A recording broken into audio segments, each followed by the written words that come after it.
Our next head speaker is a certified prevention specialist and the marketing coordinator for Centerstone. Her career in the behavioral health field has included roles in case management for youth, marketing and outreach efforts, and development and delivery of large media campaigns and community events. A critical skill in her success is her unique ability to see situations through the eyes of others. It is that skill that led her and her team to developing a power comic book series that broke through the communication barrier with at-risk teens. Her talk is titled, A Spark of Creativity, Making Prevention Fun and Accessible. Please welcome to the stage, Ashleigh Hall.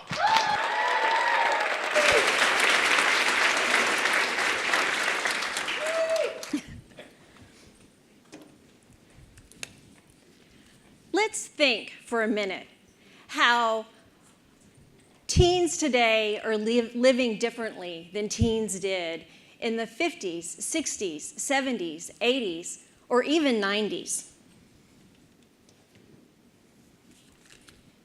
You guys remember this? Oh my word. I remember being 16 years old and my parents giving me a stack of these to keep in my glove compartment to make sure I'd be able to get around and get where I needed to go, especially if I found myself somewhere new or unusual. And then in school, you'd learn how to use the key and the legend and all that, and then you had to plot and find. And then the big fun part, while you're in your car, you got to figure out how to fold it back up. Big fun. And then get it back out later. Woohoo, right? And then you guys remember this thing? I don't know if you guys can see it in the back. Yeah, right? This represents my teenage years pretty well. And then you'd have to take your finger or a pencil and do this. Kids today just don't know this joy, the struggle, okay? So you do this. Da, da, da, da, da. But they don't have to do that anymore. They don't have to worry about all that fun because they've got this. They've got all those things and way more on this device and on others. And you know what? They wouldn't know how to use those two items that I just showed you that well. But let's be honest. Do we know how to use this as well as they do? I don't think so. I know I don't. My 6-year-old nephew could probably teach me things. So anyway, this creates a natural gap between us and them. And we really need to find a way to bridge that gap. Do you guys really know a kid that's not on their phone all the time? They're constantly consuming media. As a matter of fact, teens spend up to 9 hours a day viewing some sort of media.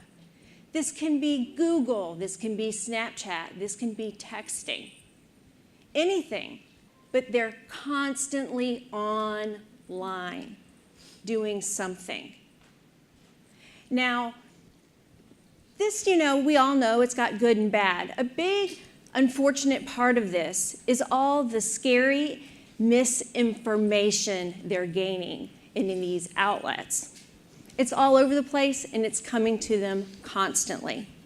For instance, media outlets that have substantial youth readership often portray alcohol being consumed in irresponsible ways. And in addition to this, 1 in 5 of these advertisements portray irresponsible or inappropriate sexual activity or objectification. So they're getting tons of messages coming towards them from the media, but then there's also that good old-fashioned peer pressure going on too, as we all know. That's nothing new. We all experience that as well. So we've all known a teenager who claims to know everything there is about drugs, alcohol, sex, and then says, "Oh, no, girl, you'll be fine," when we know that's not the case. So they're feeling pressure from their peers too, as well as the media. It's constant. Now, also, this constant information makes them believe that everybody's doing it. They tend to think, gosh, everybody's having sex, everybody's doing drugs, everybody's drinking. And that's actually not the case among teenagers. As a matter of fact, alcohol and sex rates among teenagers is actually kind of going down. And I like to think that's because of the great work we are all doing. So pat yourself on the back. But just because it's going down doesn't mean that it's going away. The rates are still high and the rates are still scary. For instance, most people that use illicit drugs start when they're teenagers.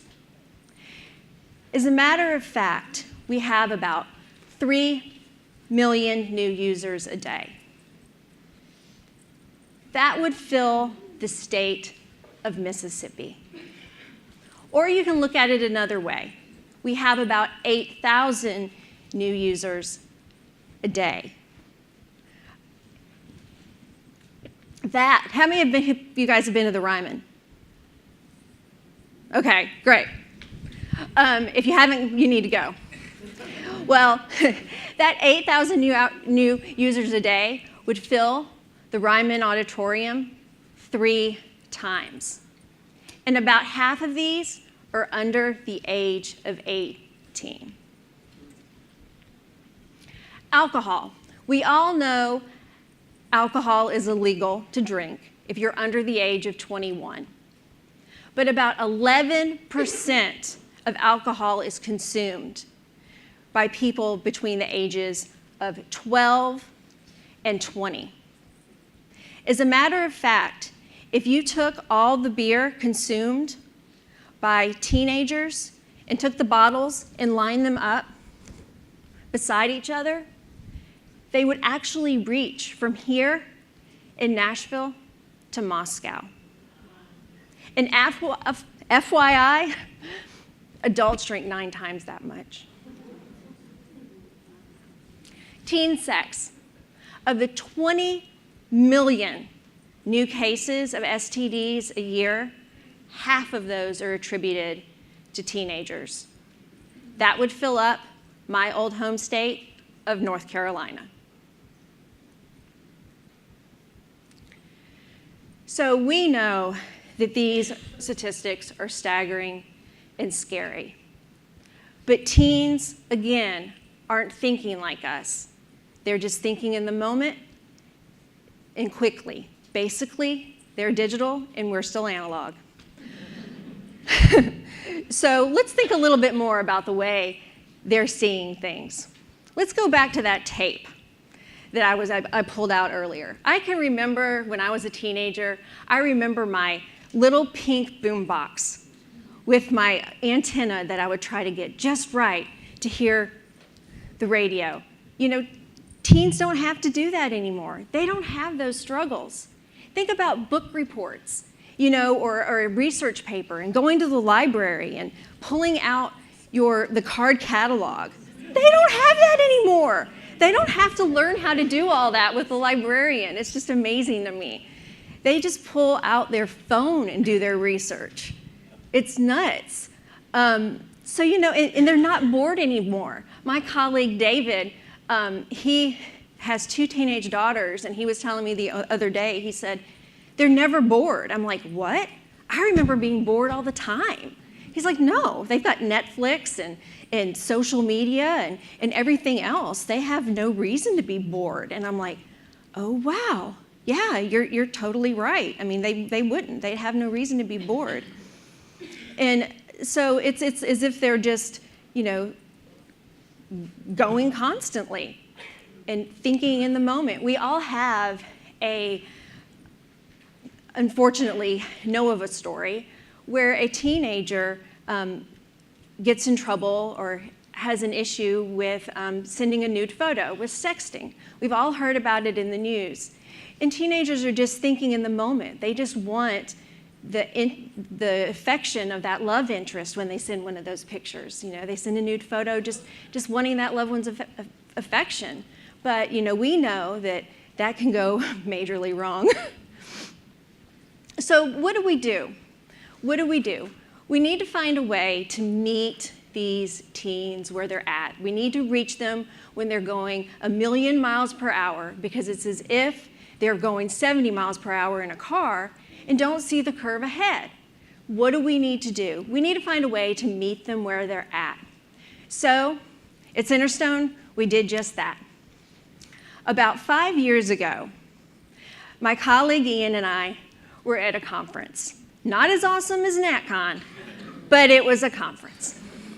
And we were at a booth, and we were hanging out, and Ian went to go walk around a while. And then he came back, and he was energetic, and he had a big smile on his face. And if you know Ian, you can picture this. He was just super happy, had yellow sunglasses on top of his head, just like he does today. And he came up to me, and he was like, "Ashleigh." And I said, "Yes." And he said, "Do you think we could write a risky behavior comic book series?" And I said, "Sure." And so we got to thinking about it, and we were excited. And we went back. I drove back to the office, and on the way, I got on the phone with my supervisor, who was super supportive and awesome. And I was like, "Do you think we could do this?" And she said, "Absolutely, go for it." So next step, we decided to get in front of some teenagers. We went to a classroom, and we spoke to a group of teens, and we said, "Hey guys, number one, do you still like comic books?" And they said yes, and we were like, "Yes." And so they still like comic books, so we asked them questions like, what kind of paper do you like? What kind of illustrations do you like? Who are your favorite superheroes? What do you like to see in a superhero? You know, what do you want? What would you like to see in your ideal comic book? And they told us. And then we also asked them, what are your concerns? What are your concerns about, you know, what's going on today? So they told us about their concerns about online safety. They told us about their concerns, you know, with bullying and drugs and you name it, all those things. And then we also talked to the teacher in the classroom and said, how would these be helpful to you? And she told us about how we could make them better for educational purposes and how we could put a worksheet in them and things like that. So we really gathered information there. Step 2, we went to Nashville's version of Comic-Con. Field trip. And we went and talked to comic book artists and did our research to see, what are comic books looking like right now? What can we do to make this the most current thing possible? We talked to the comic book artists there. We said, would any of you guys be interested in helping us with this risky behavior comic book series? We jotted down names. We wanted to start out making this look as authentic as possible. We did not want it to be cheesy. We wanted it to look like a comic book that the kids would pick up off of a shelf at a store. That was our goal starting out. So after that, we went back to the office and we started outlining our comic book. We thought, what do we want this superhero to talk about? What do we want her to look like? Number one, I wanted her to be a her. I wanted some girl power, and I wanted her to kick some serious butt. Just saying. So we wanted her to be powerful and amazing, but at the same time, we wanted her to face the same exact issues that teens face today, because she was going to be about a 16-year-old superhero, and she was still going to have issues with drugs and alcohol and violence, or at least facing those risky behaviors. So we got to thinking about all that. So we outlined what we wanted. We figured out what kind of story we wanted. Ian got to writing. So with Ian's writing and our staff experts to keep it medically accurate, and our hired professional comic book artists, we got Spark and the Sex Message That Nearly Destroys Her. That was our first comic book. We were super proud, and it went over so well and so exciting that we kept going. We were very lucky. We've been able to do 4 more. We've got Spark and the Sobering Truth about alcohol use, underage alcohol use. Spark maybe gets herself in a little trouble, maybe not. You'll have to read it. Spark and Caught in the Net about cyber safety. Spark, Rising from the Ashes about depression. And Smokescreen, No Time for Bullies about bullying. So we've been very fortunate and been able to really have a series that we've been able to promote. It's been wonderful. We've had some great media reception to this. We've been on the local news as well as been featured in print publications and online. There's Ian. He was interviewed by our Nashville News 2 ABC affiliate a couple years ago, and that was super exciting. And all this media coverage has been great because it just kept this credible and interesting for the kids. It makes it even more real for them. More of our success, we've been able to distribute tens of thousands of these comic books print. They're requested regularly by schools, organizations, teachers and students, community centers, you name it, in the Nashville area and beyond. We've been able to distribute them even outside of our area quite often. And in addition to that, we've obviously kept them available digitally. So the kids can look at them all day long on their iPads and phones.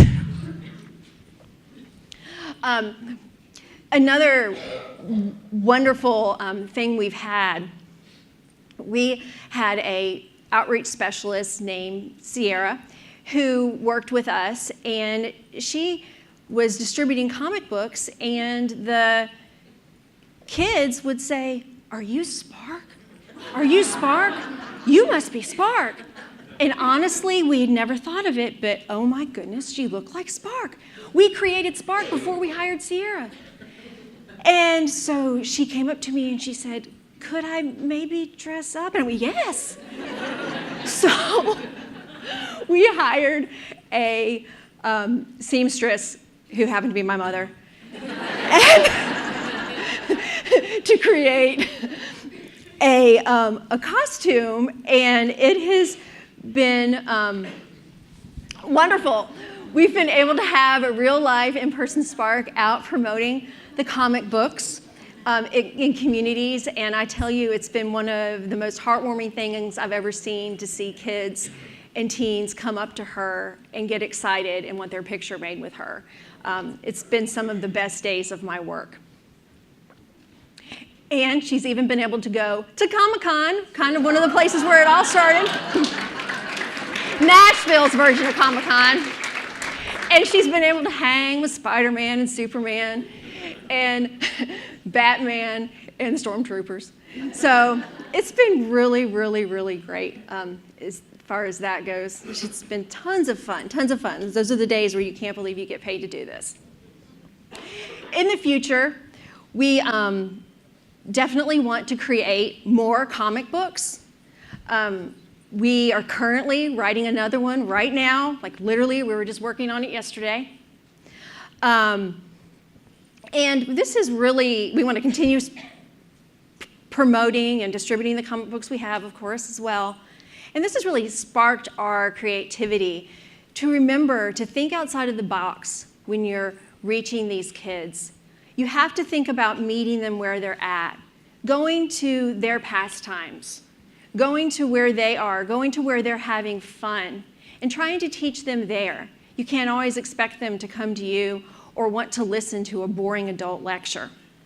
So basically, you can't think that they're going to always look to the front of the room at you. Sometimes they might be looking at the back of the room. And today, I invite you to look at the back of the room to see Spark.